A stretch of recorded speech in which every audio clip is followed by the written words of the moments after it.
The fact of the matter is, Brooks is already crushing it in the 2024 lineup, and most of the shoes they've already announced or shown at events haven't even been released yet.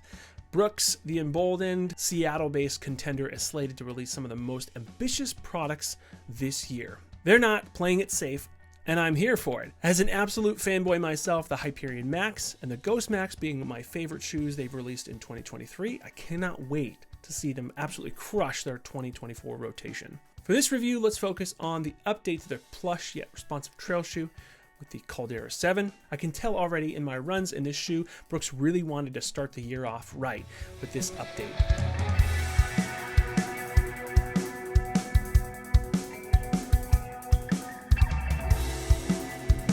Hi there, welcome to the Time Around channel. If you're new here, thanks so much for checking out this video. Hope you consider sticking around as well. And if you like what you see, please let me know by hitting the like button, leaving a comment, and even going a step further and subscribing. Any and all of those things mean a world of support. If you're familiar with the channel, welcome back, my friend. First off, just know you can skip around this video if you want. If there's something specific that piques your interest, go for it, jump around. I do ask that if you do that, maybe come back around the start. I put a lot of work in these videos, so it means a lot when I see people watching them from start to finish. With that being said, let's get this out of the way. Yes, the disclosures. It'll just take a second or two. Some people want to know. So anyone that hasn't already skipped ahead, this is for you. I purchased these shoes with my own money. Oh wait, no, Brooks gave these to me for free. These opinions and observations are my own, and no one gets to preview, edit, or provide feedback prior to me posting this video here. No one's paying me to review these shoes or make the video. I'm not sponsored by Brooks or any of the brands seen or mentioned in the video. Lastly, if you see any products you like in the video, I've provided Amazon affiliate links in the description. Because it doesn't add any additional cost to you for using the link, please consider using one of my links if you're planning on making a purchase. Thanks so much. But before I cover the aspects of this shoe specifically, I want to touch on the important and few specific things I look for in a trail shoe. Traction, comfort, stability. If there's no traction for a trail shoe, the conversation for me is over.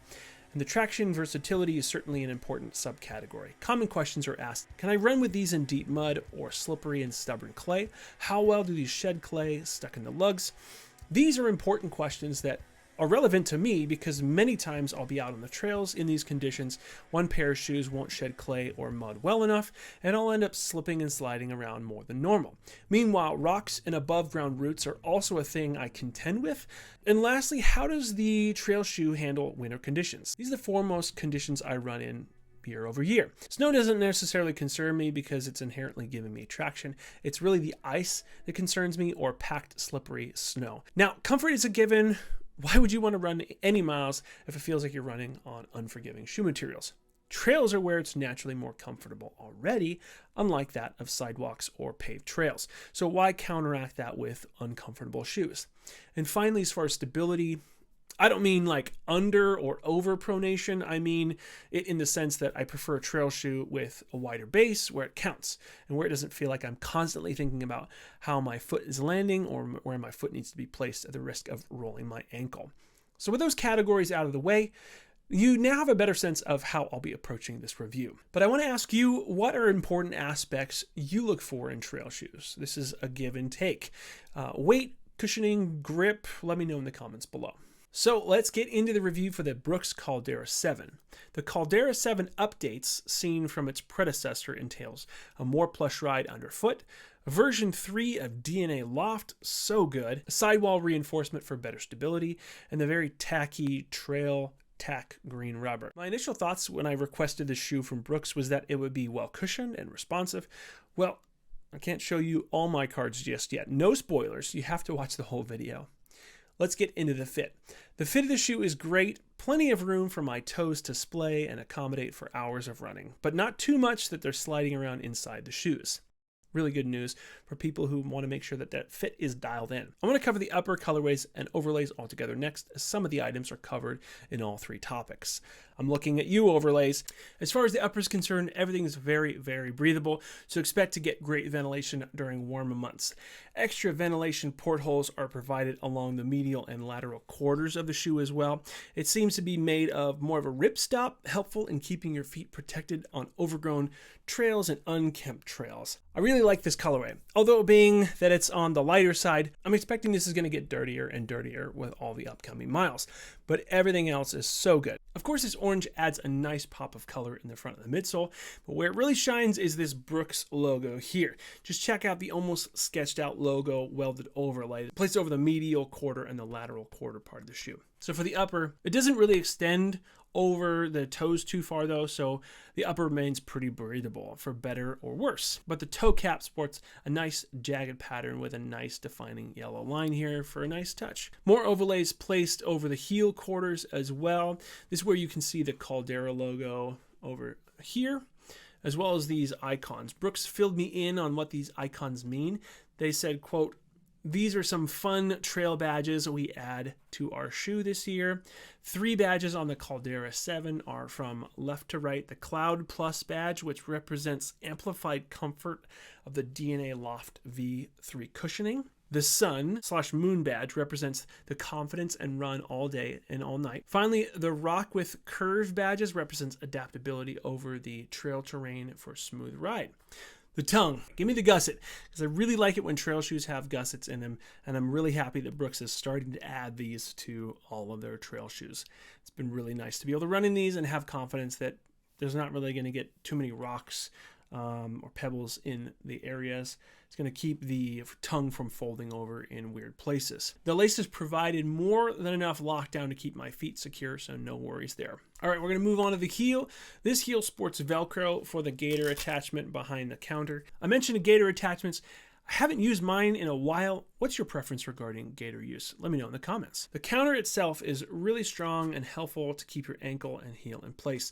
Moving up, there's plenty of padding around the perimeter of the collar. Overall, my feet felt very secure.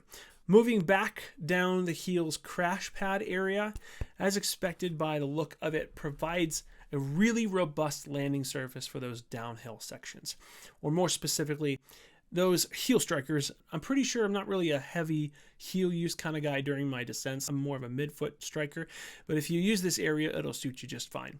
Moving on to one of the more relevant topics, the midsole, with 28 millimeters in the forefoot and 34 millimeters in the heel, with a nice, tasteful 6 millimeter drop. The geometry, the cushioning, the responsive rebound, and the way it cradles my feet just right, chef's kiss.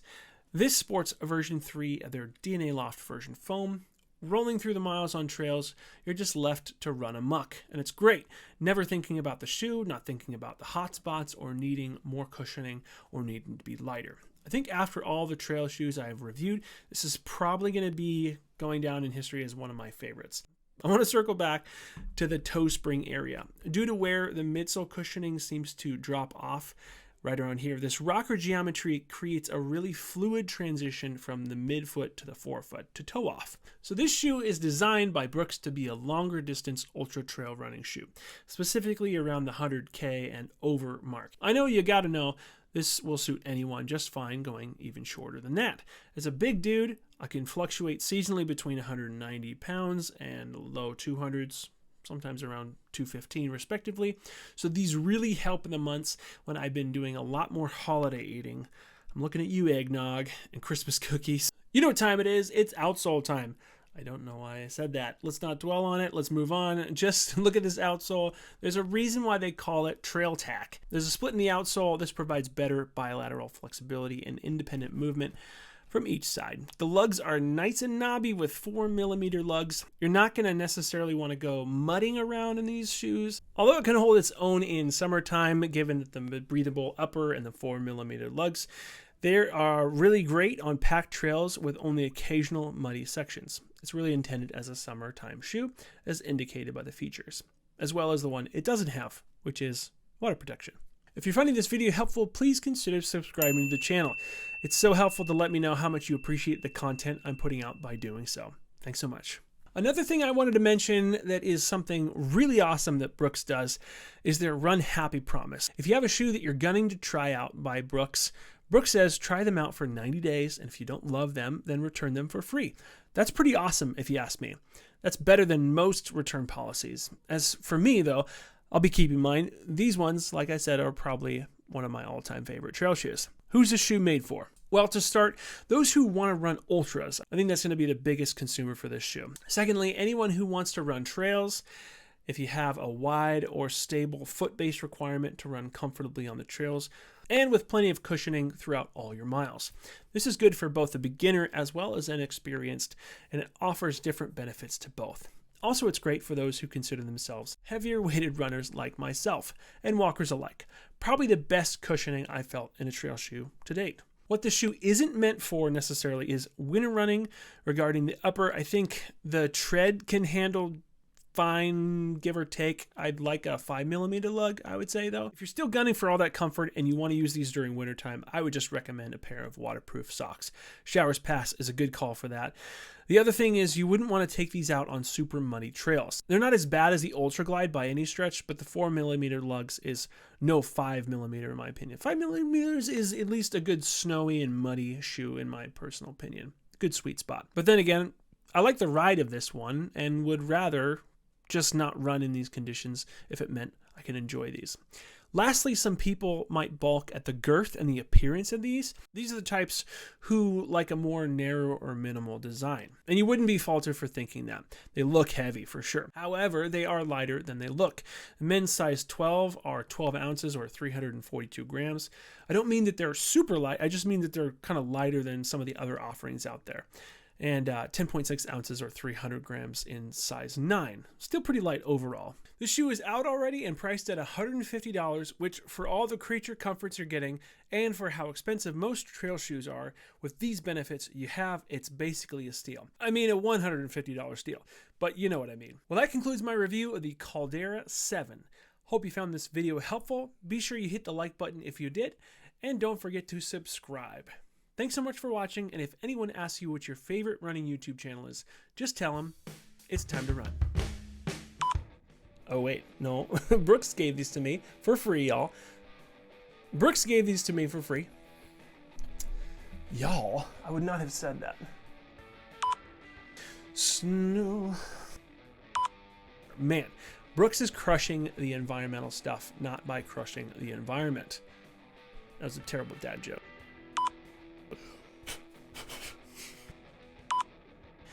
And you're not going to be slipping and sliding around the trails with these puppies. Yeah. It's a shoe, not a puppy. How dare you?